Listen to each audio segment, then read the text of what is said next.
I never believed in the concept of a funnel, and I still really don't believe in the concept of a funnel. What's up, everybody? You're listening to the Hustle and Flowchart podcast with your boys, Matt Wolf and Joe Fear. I'm really curious, before Facebook ads, before Google ads, before YouTube, before all the stuff that we have today to drive traffic, what were you doing? I mean, I know you did affiliate marketing eventually, but before you even got into the affiliate marketing stuff, how were you growing this curation platform and these things that you were doing? Because 1996 internet, when I think back then, to me, that was like CompuServe and bulletin boards and it was and that was about it. Yeah, you're absolutely right. It was the bulletin boards. It was, the various places. AOL had several different bulletin boards. You guys have heard of like the Warriors Warrior Forum. Oh yeah, Warrior Forum. Well, the Warrior Forum wasn't actually the Warrior Forum way back when. It was actually a place where spammers could get together and buy spamming software to spam the message boards inside of AOL. That was the very first. In fact, my original ID was actually 92. But yeah, back then we would post to forums, message boards, any kind of classified ad sites that you would have. And then if you were smart enough, you would have an affiliate program to get other people to help you promote, because that was money that you just didn't have to spend. And I think a lot of people kind of gotten away from that now. They don't push it as enough where they make it into something. I think some people do, with ClickFunnels. I mean, they do a pretty good job as far as promoting. They get a lot of people promoting through it. But typically in most of the time back then, it was like 25 to 30% of our total sales was all through affiliates. Yeah. So it was a pretty good chunk of it. And then the rest of it obviously was us. But also it was a matter of diving in and making sure that the people knew all of your different products. Where I know a lot of people talk about a marketing funnel as an example. I never believed in the concept of a funnel, and I still really don't believe in the concept of a funnel. People think that you have to start with something maybe low cost free, and then it goes into a higher price, a higher price, a higher price, and a higher price. Well, that doesn't make sense, because you're putting conditions. You have to go through this part to this, to this, to this, to this. Well, what if I want to just market a $2,000 item? Does that mean I've got to go through 6 steps before I get there?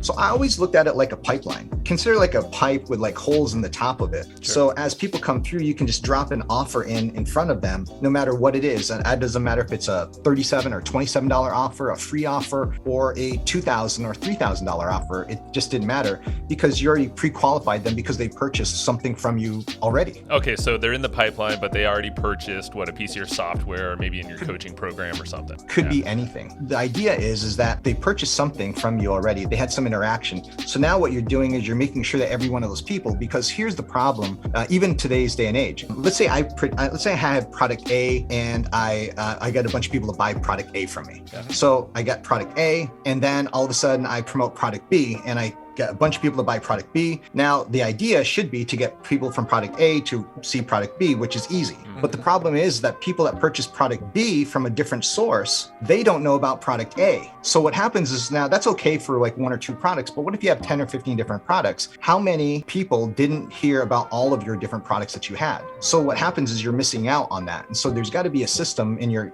email marketing, your follow-up system, to introduce the products that you've done previously to the people that have purchased, the current products. Does that make sense? So you instantly, without actually having to market anymore, you turn that $100 customer into a $500 customer, a $1,000 customer, or even higher, for that matter. Yeah. So how would you implement a strategy like that now? Like, would you lean on your email marketing strategy and follow-ups and triggers and stuff like that? Yeah, we basically use ActiveCampaign for all of our systems, just because I think it's one of the easiest to use. But in this particular case, we have to figure out, so this person's here, bought this particular product, and then we kind of hand design the marketing method to reach those people, going backwards. So we always kind of think about, okay, this person here, did they purchase this? And then we put the condition on, is the person on this list? In other words, the buyer's list of this product. If they're not on the buyer's list of that product, then send them this message. And so we're putting these conditions kind of like down the decision tree as we go. Did they purchase this product? If they did purchase this product, skip this message,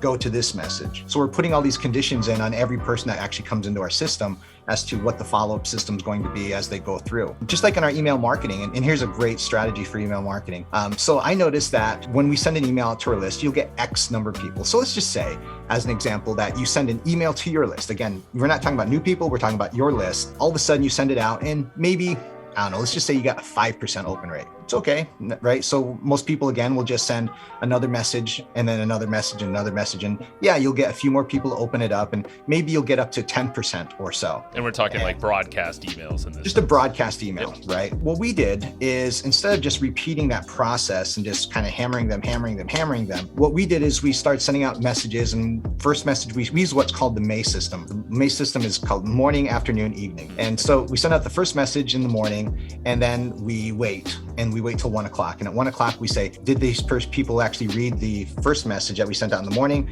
If they did, don't send them any more message. If they didn't, then send the message out again. And then we wait another till the end of the day, and it happens. And we just automate this whole thing. So then we carry it throughout the rest of the day. And then if they didn't, again, pick up by the end of the day, then we start the next day. But in this particular case, if they, on the next day, we go back and we start thinking, okay, did they open up the first message before we send the second message? So if they didn't open up the first message, we think about the angle that we used on day 1, and then we try a different angle on day 2 to try to get them to open again. And we go through that 3 times. And then we're trying to get them from stage 1 to stage 2. Stage 2 is basically, if they opened this already, then we start the second part of the sequence. Then we change where we're focusing, they opened it.